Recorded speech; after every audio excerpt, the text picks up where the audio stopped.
Ახლა საქართველოს სოლიდარობის ფონდის მუშაობის შედეგები უნდა შევაჯამოთ. რაოდენობის ნახა დაიხარჯა ამხრის განმავლობაში, რაც ფონდი უკვე არსებობს და რამდენი პირს და ადამიანს გაეწია დახმარება. საქართველოს სოლიდარობის ფონდის აღმასრულებელი დირექტორი მარიამ ჯაში მოვიწვიეთ სტუდიაში, რომელიც მოგვაწვდის ინფორმაციას დილომშვიდობის მოგესალმებით. ალბათო მარიამ, მანამ სანამ ზოგადად გადავიდოდეთ შეჯამებაზე ფონდის საქმიანობის ბოლო ინფორმაცია, რომელიც არის 12 აპრილს 4 წლის ნიკოლოზი წავიდა თურქეთში ოპერაციის ჩასატარებლად. ხომ არ გაიგეთ როგორ დღეს ნიკოლოზი გაიგეთ თუ ოპერაცია თუ ადენებთავს. მოგესალმებით კიდევ ერთხელ მადლობთ მოწვევისთვის. ნიკოლოზის მკურნალობის შემთხვევა არის ერთ-ერთი ჩვენთვის ყველაზე სასიხარულო, ასე ვთქვათ, შემთხვევა, როდესაც ერთ-ერთი ყველაზე ძვირად ღირებული ინტერვენცია $200,000 ღირებულების სამედიცინო სერვისი დაფინანსდა სოლიდარობის ფონდის მიერ $165,000 იქნა დამტკიცებული სოლიდარობის ფონდიდან, $20,000 იქნა ჯანდაცვის სამინისტროდან გამოყოფილი და $15,000 ოჯახმა მეგობრებისა და ხალხის დახმარებით, ასე ვთქვათ, მოახდინა მობილიზება.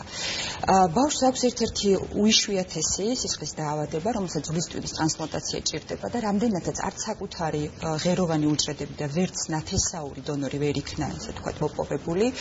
შესაბამისად, მოიძებნა საერთაშორისო დონორთა, ასე ვთქვათ, რეესტრში შესაბამისი დონორი და 4 მაისს არის ჩანიშნული ნიკუშასთვის ძვლისტვირის ტრანსპლანტაციის პროცედურის დაწყება. იქამდე დიაგნოსტიკური პროცედურები არის უკვე დაგეგმილი, ისინი კარგად ჩაფრინდნენ თურქეთში. ეს მოიცავს მთლიან დიაგნოსტიკასაც და მთლიანად დიაგნოსტიკასაც.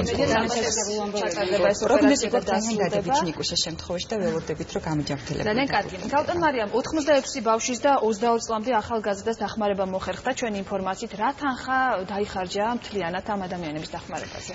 საერთო ჯამში 86 პროფილური განცხადება ჩვენ 26 წლის ასაკის ჩათვლით ონკოლოგიურ დაავადებას პრაქტიკულად მთლიანად ვფარავთ ფინანსურად. ეს ფონდის დაარსებიდან წრა იმისის შემდეგ ხდება, ხო? ფონდის დაარსებიდან დღემდე სექტემბრიდან დავიწყეთ ჩვენი რეალურად ოპერირება. ოფიციალურად 9 იმის დავიწყეთ დაგმართალი ძანდებით. 86 ბავშვის მკურნალობისა და დიაგნოსტიკისთვის $2,360,000 არის დამტკიცებული კომისიის მიერ. თითეული შემთხვევა ექსპერტულ და კომისიურ განხილვას გადის. ჩვენ პრაქტიკულად თითოეულ განცხადებას, რომელიც 21 წლამდე ონკოლოგიას ეხება, ჩვენ მთლიანად ვფარავთ.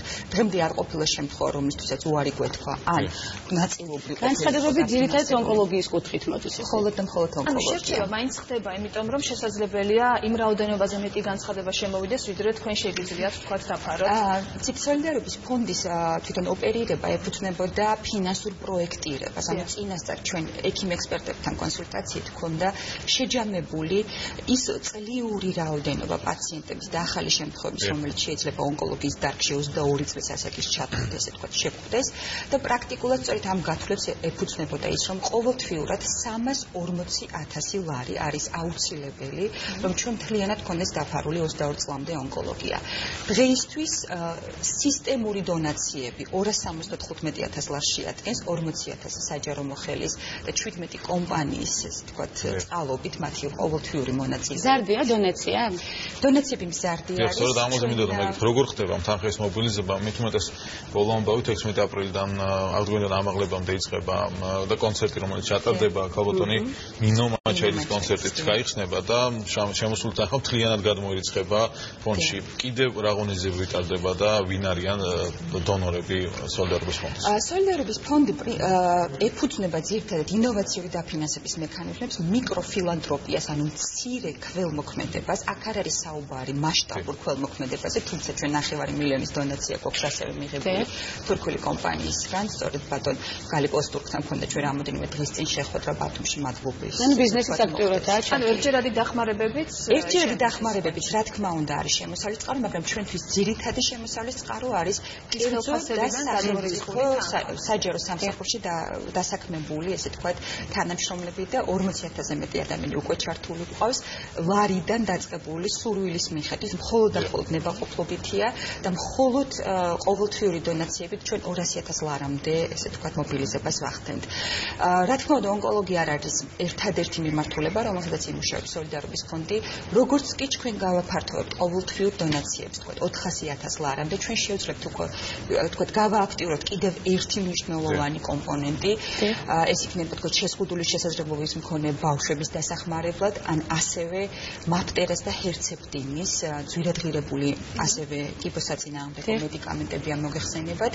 60-დან 100,000 ლარამდე ჭდება სამკურნალო კურსი და სულ მცირე 300 ადამიანს ქვეყანაში სჭირდება მსგავსი დახმარება.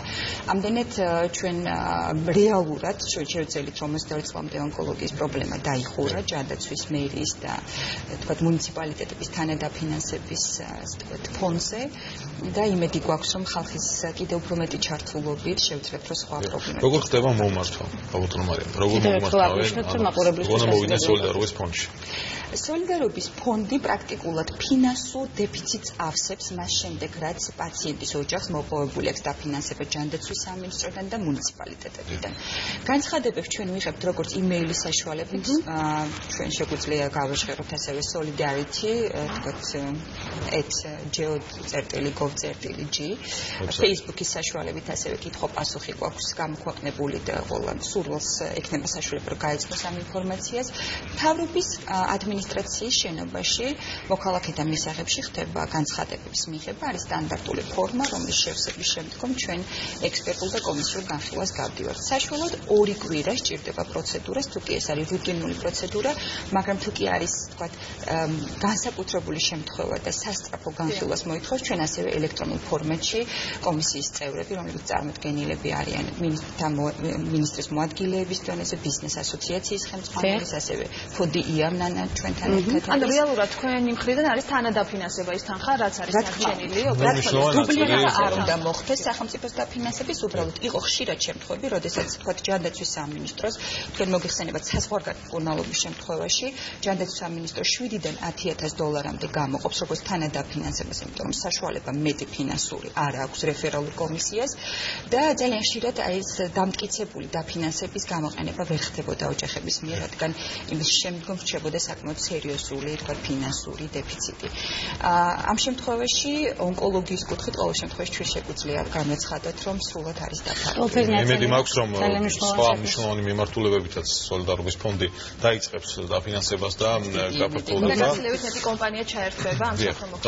დონაციამ ზარბია კიდევ ერთხელ 17 კომპანია უკვე ჩართულია და რესურსი არის უამრავი. აი საქართველოში 1,600,000 ადამიანი არის დასაქმებული ან თვით დასაქმებული.